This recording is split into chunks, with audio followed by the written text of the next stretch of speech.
Today we're going to go to New Jersey. We're going to go to the outer coastal plain, one of the oldest and largest grape growing regions in the East Coast. They've been growing grapes there since around the time of the Civil War.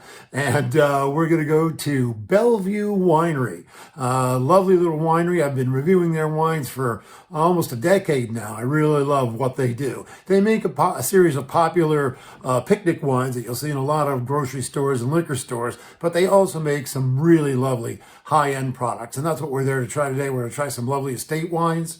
They do great stuff. Can't wait to get there. Why don't you come on down with me?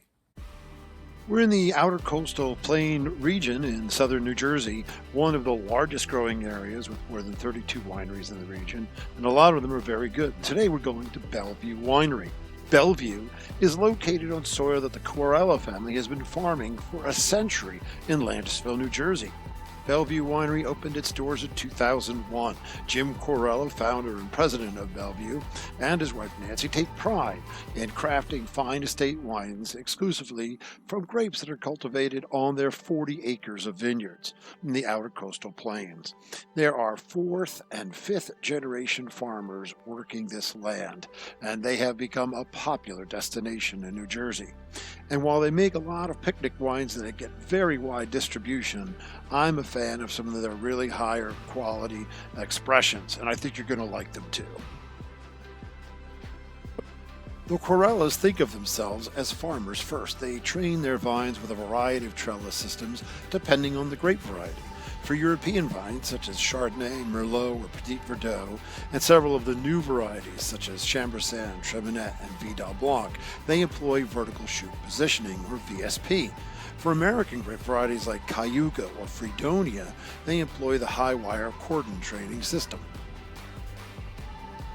Bellevue features an incredibly large picnic area that separates the winery from the vineyard site.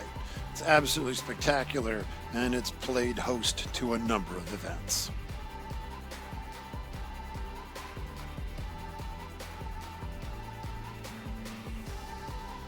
The brand new tasting room is both spacious and opulent. Bellevue is a popular stop on the Garden State Wine Trail Passport program. The first one I tried was the Pinot Grigio. This light, dry white had lovely notes of citrus and a crisp touch of acidity, nice hints of lime, lemon, fresh pear, white nectarine, fresh apple. There were little notes of honeysuckle, little floral touches as well. Really enjoyed this. This was a lovely wine, great for a warm summer day or a lovely meal. The next was the Pet Nat. Now, this is a story. I started tasting this wine while sharing at a very respectable distance with a man named Keith. He and I started chatting, and I told him how much I loved this wine. This Pet Nat had a peach lime and ginger. It exploded right off the top. It's a cloudy, light, pearlescent colored wine, sparkling and lovely with lots of small bubbles, almost Prosecco-like. Crisp, super refreshing, with acidity and spice at the end to keep this wine well balanced. I bought a bottle to share with my new friend, and a cold bottle on a hot summer day didn't last Keith and I a very long time. It's amazing the friends you meet when you're all along the wine trail. Chambourcin. This is a medium-bodied dry red with big wallops of black cherry and red and dark raspberry. Nice tannins and spice carry through. Vanilla and cranberry on this really well-balanced palate. With the dark cherry just lingers a long time at the end. I'm a big fan of Chambourcin, and this is definitely in my top 10 of Chambourcin wines. Bellevue Blaufränkisch. Now, I haven't had that many New Jersey Blaufränkisch before, so this was quite a treat. It had lovely floral notes that wafted over a big bouquet of dark cherry and fig. Hints of stewed strawberries, stewed blackberries, a hint of black currant. Really good tannins, really well balanced, complex, a deep and satisfying Blaufränkisch. Took a bottle of this home for sure. On my way out of town, I couldn't help but stop by Mr. Bill's. Had myself a vanilla soft serve ice cream cone. It was the perfect capper to the end of the day.